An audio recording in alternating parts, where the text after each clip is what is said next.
Ayo, siapa di sini yang suka nyinyir, yang suka ngetik-ngetik siapa nih gitu ya. Begitu ada foto-foto gitu ya temennya. Ih, kenapa sih begitu? Kenapa sih begini? Kenapa sih begitu? Salah aja orang. Ya Allah, luar biasa ya kan. Biasa tuh ya netizen maha benar emang begitu. Biasa Dokter Ekles. Biasa dijulitin ya?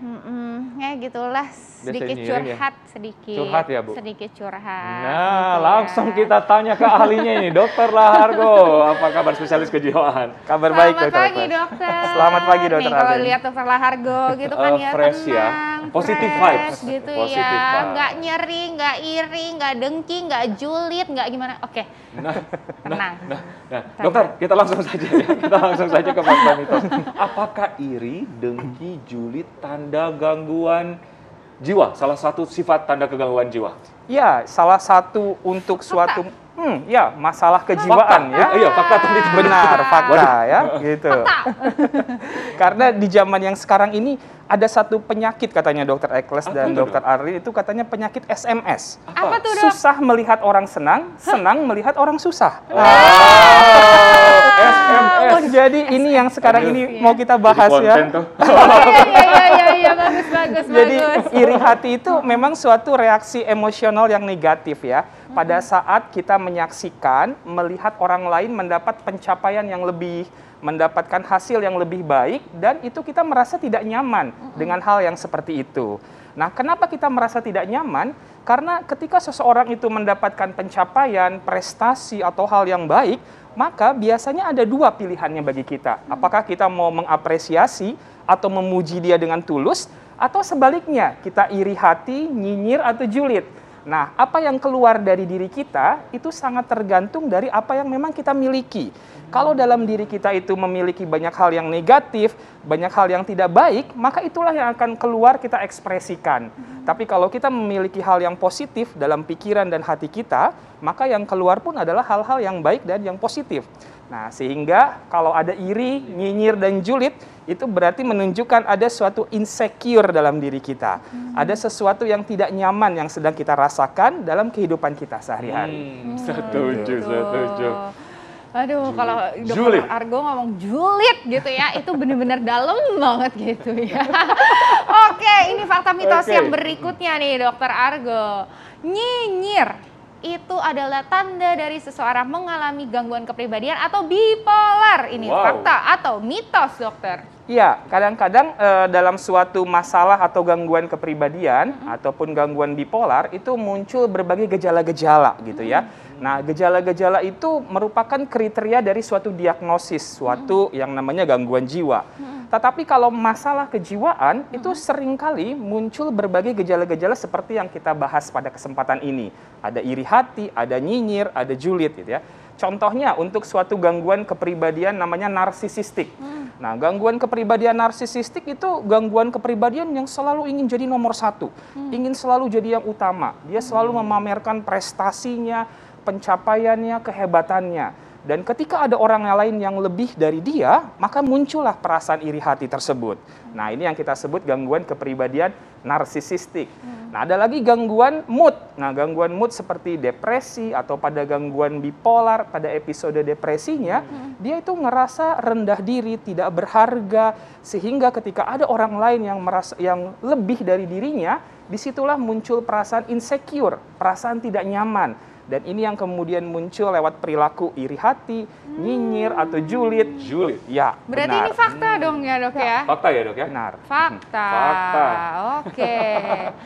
Selanjutnya. Dokter, selanjutnya nih ada fakta mitos nih, Dokter. Memiliki sifat iri, dengki, dan nyinyir itu rentan terkena stres dan depresi. Fakta atau mitos, Dokter? Ya, kalau ini jelas fakta ya, gitu ya.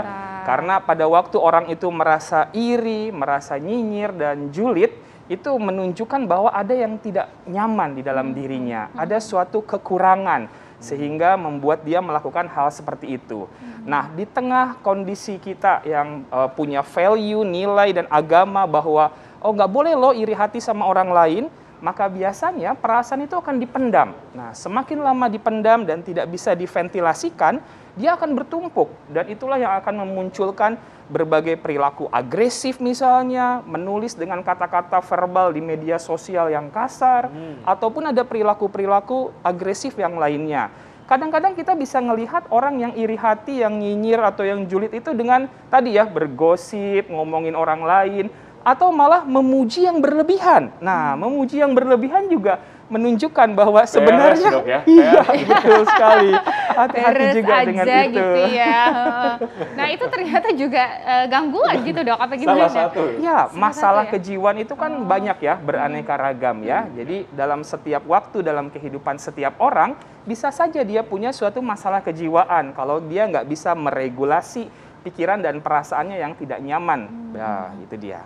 Gitu, oke. Nah Dok, tapi kan kalau misalnya di sosmed gitu ya, di sosmed apalagi, itu kan mudah banget orang mengutarakan pendapat, ya kan? Pendapatnya ada yang bagus, ada yang julid gitu ya. Nah banyak julid ini kan banyak banget, Dok. Masa semuanya ini depresi gitu ya? Pasti ada pertanyaan tuh, gimana Dok perbedaannya nih Dok antara orang yang misalnya udah mengekspresikan diri sama yang ini udah tanda-tandanya gangguan jiwa deh kayaknya gitu. Nah, itu gimana, Dok? Benar sekali, Dokter Arli. Jadi nggak berarti kalau iri itu pasti gangguan jiwa gitu ya. Ya, dia ada tahapannya terlebih dahulu gitu ya. Jadi yang pertama, ketika kita misalnya sekarang kan dengan berbagai platform media sosial, kita mudah sekali ya melihat kehidupan orang lain, apa yang dia lakukan, dengan siapa dan bagaimana dia mengerjakannya. Nah, itu membuat kita jadi comparing, membandingkan hidup kita dengan orang lain. Nah, disinilah pentingnya kita punya yang namanya nanti self love ya terhadap diri kita gitu. Karena kalau enggak, maka kita akan ngebandingin diri kita dengan orang lain dan itu tadi akan bertumpuk makin lama sehingga kita jadi insecure dan muncullah berbagai gangguan kejiwaan pada akhirnya. Gangguan cemas atau ansietas, gangguan depresi. Jadi tidak langsung tiba-tiba kalau kita iri, julid dan nyinyir tuh pasti gangguan jiwa. Tapi itu merupakan hal yang perlu diatasi agar tidak berujung kepada berbagai gangguan kejiwaan pada akhirnya. Setuju, Dokter. Nah, selanjutnya nih, Dokter. Iri, dengki, dan nyinyir juga ternyata berpengaruh terhadap metabolisme kita. Salah satunya adalah susah tidur. Fakta atau mitos? Tapi, Dokter, jangan lu jawab dulu. Mau tahu, fakta atau mitos, Dokter Alin? Mau tahu ya? Tetap bersama kami, hanya di Hidup Sehat. Ternyata ya, film-film itu dinamakan dengan kasus penyakit mental atau kejiwaan. Iya, betul sekali ya. Tapi yang namanya film ya, Dokter Eklus, jangan sampai kejadian di dunia nyata ya. Amit-amit, jangan sampai.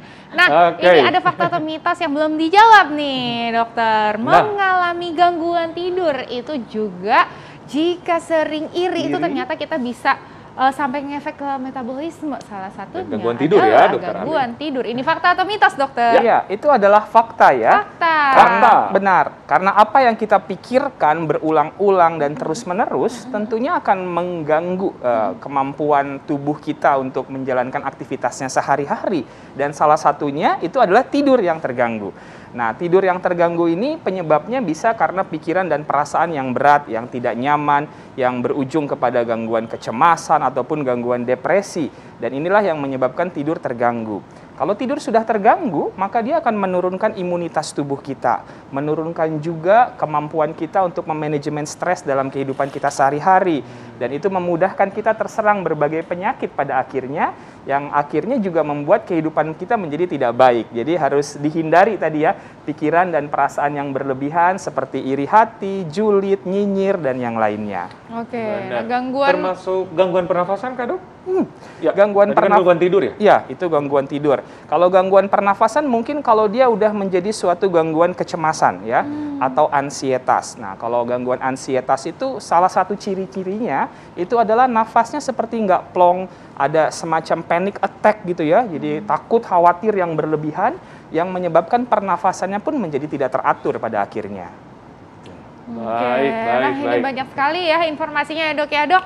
Tapi tipsnya nih dok, karena kan sebenarnya kan kita kadang-kadang kita nggak bisa diatur gitu ya dok ya. Keluar aja gitu, misalnya orang lagi lihat foto gitu, tiba-tiba muncul nih rasa iri, dengki gitu kan ya. Namanya mungkin manusiawi gitu ya dok ya. Nah tapi gimana caranya kita mengkontrolnya nih supaya bukan ya, menjadi gangguan kejiwaan nih dokter. Ada tips-tips dari dokter nih dokter, silahkan. Ya, jadi iri, julid, nyinyir itu memang perasaan emosional yang natural, yang alamiah.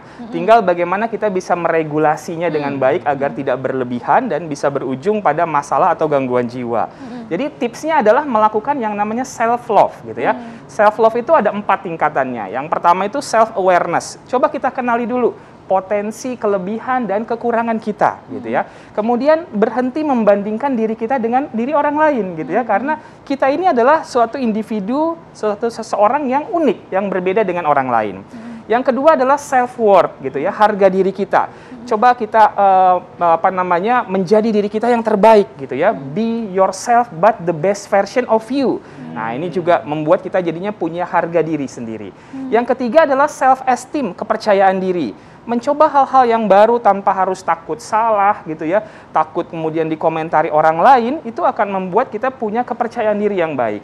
Dan yang terakhir itu adalah bagaimana kita melakukan self-care, menjaga kesehatan fisik dan mental kita.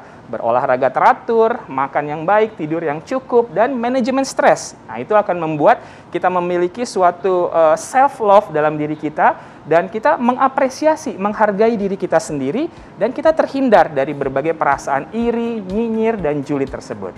Wow, saya setuju banget dok. Betul. Self-love ya. Self-love gitu ya. Dan juga udah kayak BTS ya, siapa di sini ARMY gitu ya. Ya, jadi itu ternyata message-nya ya, tetap ya cintai diri kita sendiri, hargai diri kita sendiri. Benar. Diri kita itu juga berharga kok. Benar. Ya Dan kan? bersyukur ya dokter, bersyukur dalam Yes, segala hal. dan juga bersyukur. Terima kasih dokter, banyak, Dr. informasinya Argo, luar biasa. informasinya.